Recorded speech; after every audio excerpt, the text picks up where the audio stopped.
Ads లేకుండా latest episode చూడండి. నిన్నలా సోలేకపోతున్నాను బాబాయ్.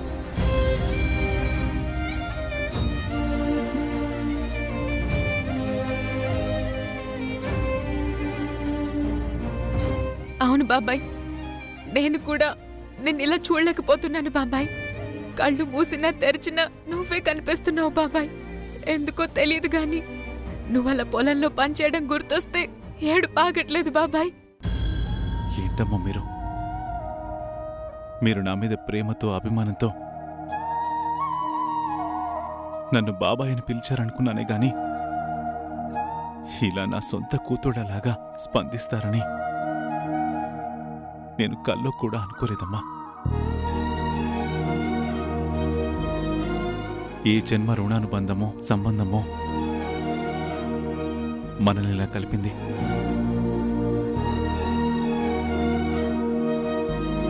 అదృష్టవశాత్తు మీరు నా అన్న కూతుళ్ళు అవ్వాలనుకున్నాను. కానీ దురదృష్టవశాత్తు మీరు నా అన్న కూతుళ్ళు కాదని తేలిపోయింది. ఏం చేస్తామమ్మా, అంతా నా కర్మ.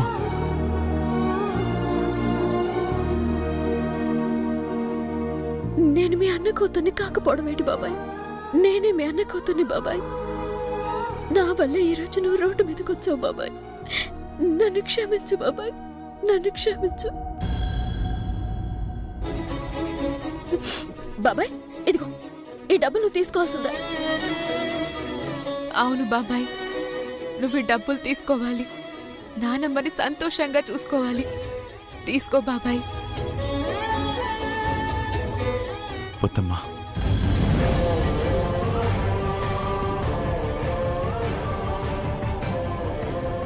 జమీందారులెప్పుడు ఒకరి ముందు చేయి చాచరమ్మా. అలా చాపితే జమీందారి రక్తమే కాదమ్మా,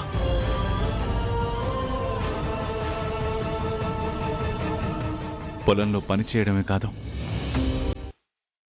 ఆఖరికి కూలి పని చేయడానికైనా సిద్ధపడతాను గాని ఒకళ్ళ ముందు చేయి చాచనమ్మా.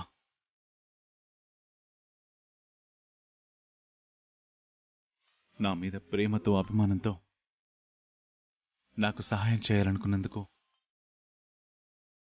మీకు జీవితాంతం రుణపడి ఉంటాను.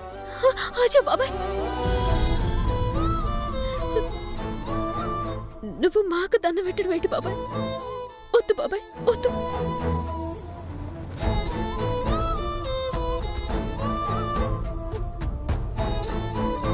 సార్, పాపం వాళ్ళు ఎంతో ప్రేమతో ఇస్తున్నారు సార్, కాదనకండి, వాళ్ళు బాధపడతారు. అవి తీసుకుంటే నేను ఫీల్ అవుతాను రవిచంద్ర. నిజంగా నాకు మీరు సహాయం చేయాలనుకుంటే మీ అమ్మను ఒప్పించి నా దగ్గర నుంచి దోచుకున్న నా ఆస్తిని మొత్తం నాకు తిరిగి అప్పగించండి చాలు. అదే మీరు నాకు చేసే పెద్ద సాయం.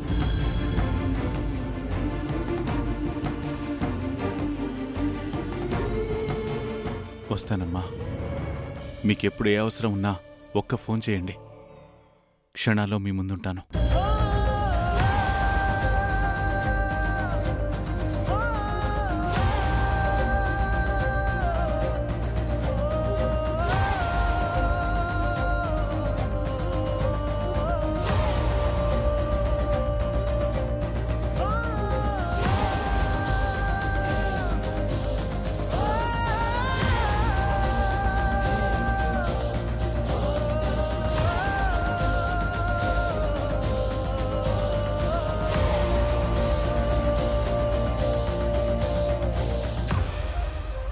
వీరనారాయణ గారు వెళ్ళిపోయారు కదా చిట్టి, పైగా డబ్బులు కూడా తీసుకోలేదు.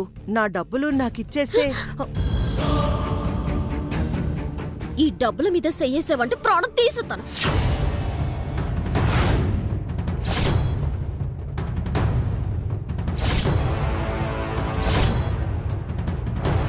ఈ డబ్బులు ఎప్పటికైనా మా బాబాయ్కి ఇస్తాను, ఆయన రుణం తీసేసుకుంటాను.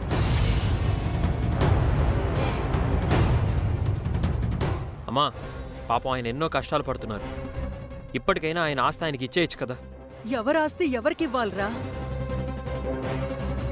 నా చేతుల్లో ఎక్కడుంది చెప్పు? ఆ ఆస్తి ఎప్పుడో ట్రస్ట్ వాళ్ళకి రాసిచ్చాను కదా.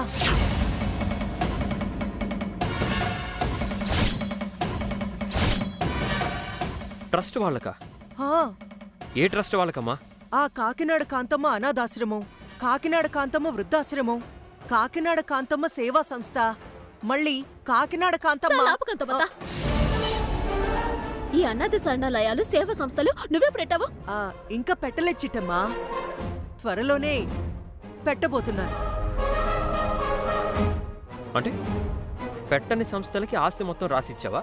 పెట్టాక రాస్తే ఏం గొప్పతనం రా, పెట్టక ముందు రాస్తేనే గొప్పతనం. ఆ ట్రస్ట్ వాళ్ళు నా పేరు మీద రాస్తే తప్ప నేను ఆయన పేరు మీదకి మార్చలేనురా. నన్ను క్షమించండిరా, క్షమించండి.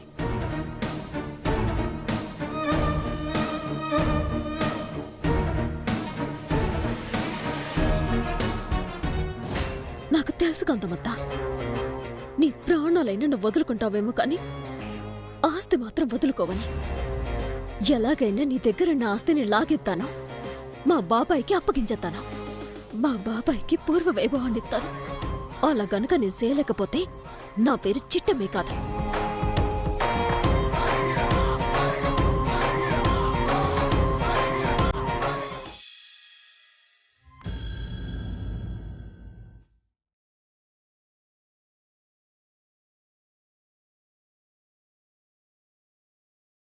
అమ్మా,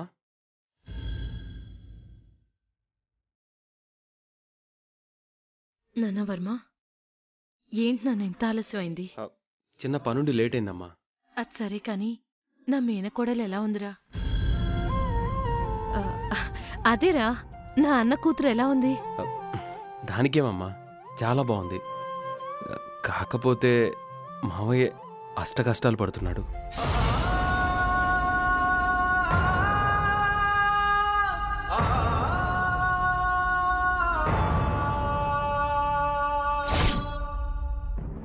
ఏంట్రా నువ్వు అంటుంది? మామ ఏంటి అష్ట కష్టాలు పట్టవేంటి? అదా, ఏం లేదమ్మా. లేదు లేదు, నువ్వేదో నా దగ్గర దాస్తున్నావు. చెప్పు చెప్పు, మా అన్నయ్యకి ఏమైంది? మా అన్నయ్య అష్ట కష్టాలు పట్టవేంటి? చెప్పరా. అయినా ఏముంటదమ్మా చెప్పడానికి?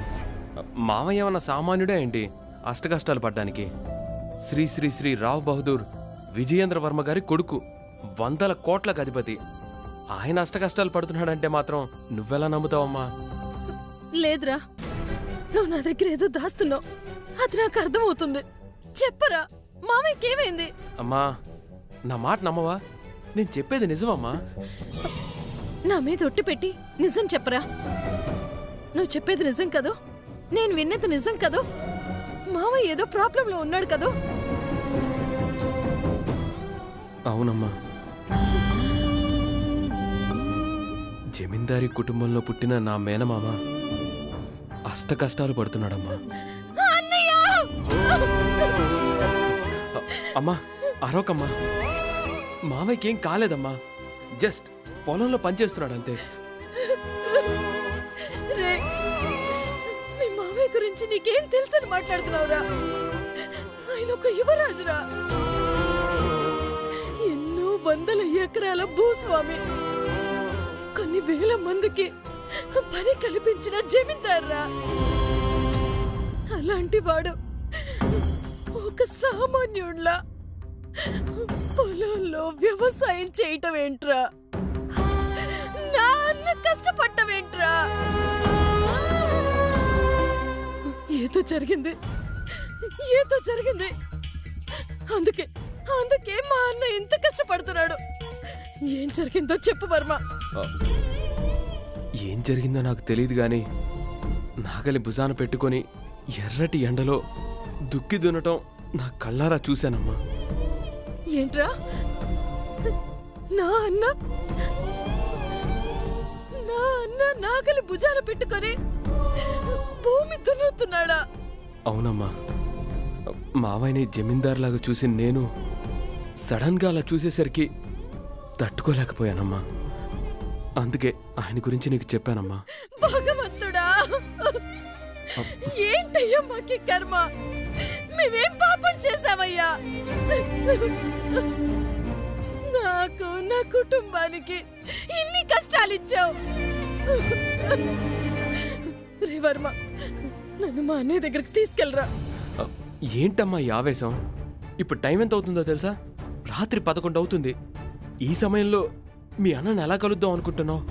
అర్ధరాత్రి అయినా సరే నేను మా అన్నయ్యని కలవాలి, కలిసి తీరాలి. నన్ను తీసుకెళ్ళరా. అమ్మా ప్లీజ్ అమ్మా, దయచేసి గొడవ చేయకమ్మా.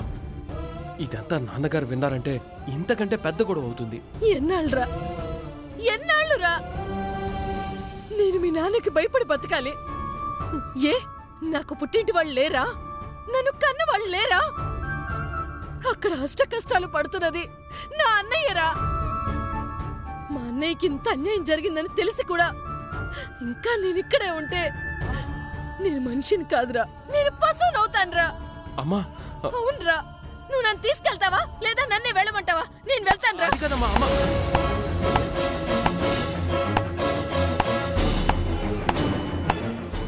శభాష్, ఏమో అనుకున్నారు, ఎక్కడికి పోతాయి రక్త సంబంధాలు. ఎంతైనా నువ్వు కూడా ఆ ఇంటి బిడ్డవే కదా, నీ ఒంట్లో ప్రవహించేది కూడా ఆ తండ్రి రక్తమే కదా. ఏమండి, మా అన్నయ్య ఆస్తులన్నీ పోయినట్టున్నాయండి. అందుకే 100 మంది కూలీలతో పని చేయించాల్సిన మా అన్నయ్య ఏకాకిలాగా వ్యవసాయం చేస్తున్నాడంటండి. ఈ సమయంలో కూడా మనం వెళ్ళి ఆదుకోకపోతే నేను జమీందారింటి బిడ్డనే కాదండి. నోర్మోయ్, నీకు ఆరోగ్యం బాగాలేదని ఆగుతున్నాను గాని, లేదంటే ఎప్పుడైతే మీ అన్నని కలుస్తానో అన్న మాట నా చెవిని పడిందో ఆ క్షణమే నీ చెంప పగలగొట్టుండేవాణ్ణి. ఏమండి? అవును, నా కంఠంలో ప్రాణం ఉండగా ఆ దరిద్రుడు నువ్వు కలవడానికి వీల్లేదు. కలిసావని తెలిసిందో భార్యవని కూడా చూడను. ఆ తర్వాత నీ ఇష్టం.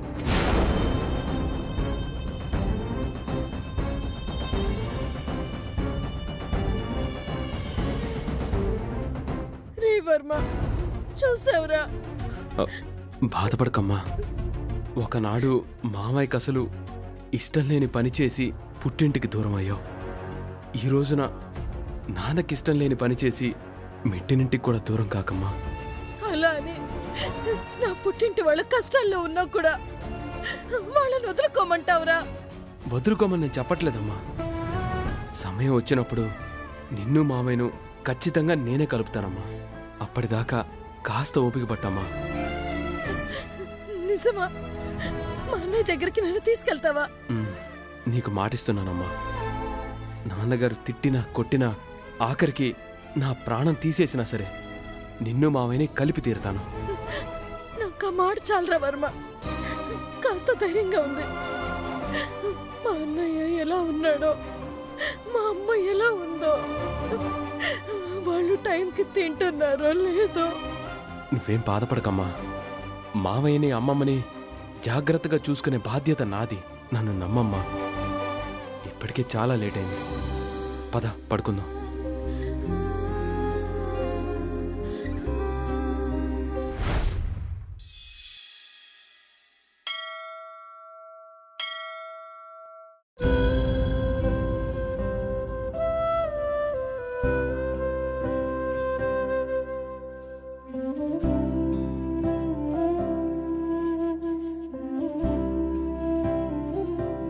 కొరియర్ ఎవరు కావాలండి? కాంతమ్మ గారికి. ఇలా ఇవ్వండి. సారీ అండి, ఇంట్లో పని వాళ్ళకి ఇవ్వకూడదండి. మీ ఓనర్ గారు పిలవండి. ఆవిడకి వచ్చింది కాబట్టి ఆవిడకే ఇస్తాను. ఎవరయ్య పనులు? నా సెల్లెలు నట్టుకొని పని మనిషి అంటావా? దాని మొహం మీదేమైనా పర్మిషన్ రాసుందా ఏంటి? సారీ మేడం, తనను చూసి పనమ్మాయి అనుకున్నాను.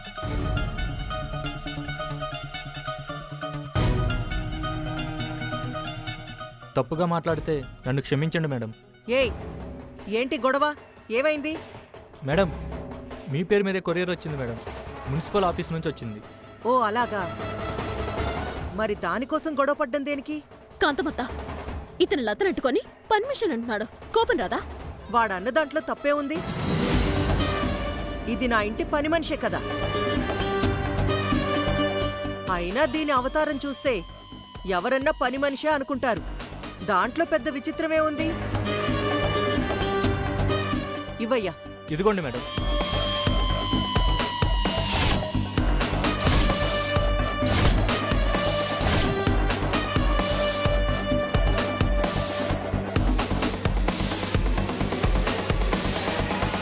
లత నువ్వురా. ఎక్కడికక్కా? చెప్తాను కదా, నువ్వు ముందురా. ఏ దాన్ని తీసుకెళ్తే ఇల్లెవరు తుడుస్తారు? మీ తాత వచ్చి తొడతాడు. ఎల్లి పిలిపించుకో. లత నువ్వురా. అక్క, ఎంత పొగరే నీకు! మా తాతొచ్చి తుడుస్తాడా? చూస్తానే. ఆ మినిస్టర్ గాడికిచ్చి దీని పెళ్లి జరిపించాక అప్పుడు నీ లెక్క తేలుస్తాను.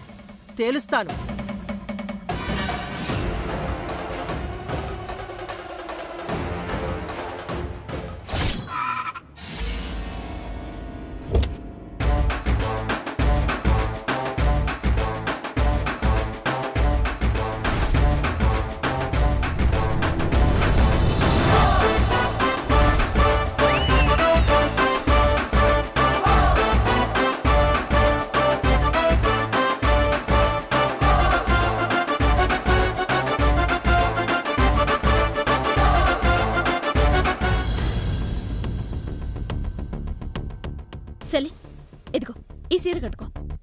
అమ్మో నేనా? అమ్మో నేనే అంటావేటి? ఈ రోజు నుంచి నువ్వు పని మనుషులు ఉండటానికి వీళ్ళు అసలు పని మనుషులాగే ఈ ఇంట్లో పనులు చేయటానికి అస్సలు వీళ్ళదు. నువ్వు శంకరనారాయణ గారి కూతురువి. జమీందారింటి బిడ్డ జమీందార్లాగా బతకాలి తప్ప పని మనుషులా బతకటానికి వీల్లేదు సల్లి. ఇదిగో కట్టుకో.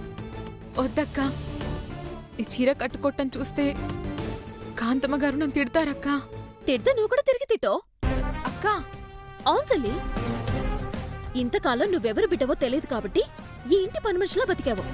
తెలిసిన తర్వాత కూడా అలాగే బతికితే అది శంకరనారాయణ గారికి అవమానం.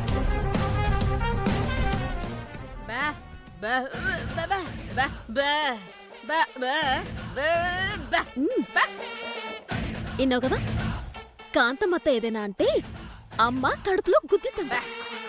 మా అమ్మ గుద్దితే కాంతమ్మత్త పరిస్థితి ఏంటో ఒక్కసారి ఊహించుకో.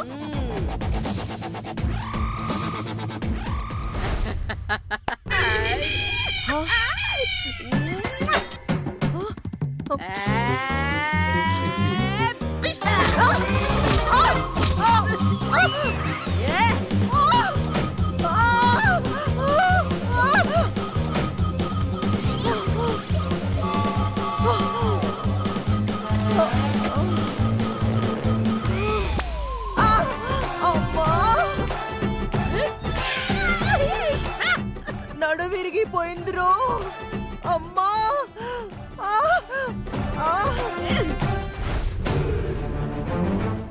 అమ్మో వద్దు పెద్దమ్మా, నువ్వు కొడితే కాంతమ్మ గారు కైలాసానికి వెళ్ళిపోతారు.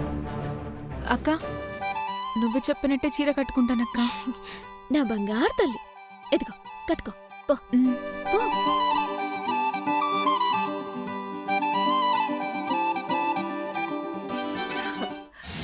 నమస్తే సార్. రండి రండి, కూర్చోండి సార్.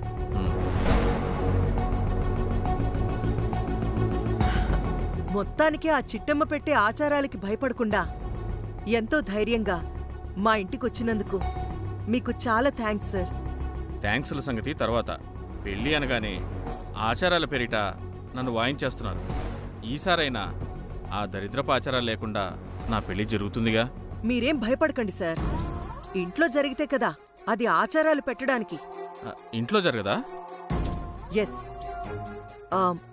ఇంట్లో గనక మీ పెళ్ళేర్పాట్లు జరిగితే ఆ చిట్టెమ్మ ఏదో ఒక వంకతో మిమ్మల్ని చావగొట్టి భయపెట్టేసి పెళ్ళి అనే ఆలోచనే మీ బుర్రలోంచి తీసేస్తుంది.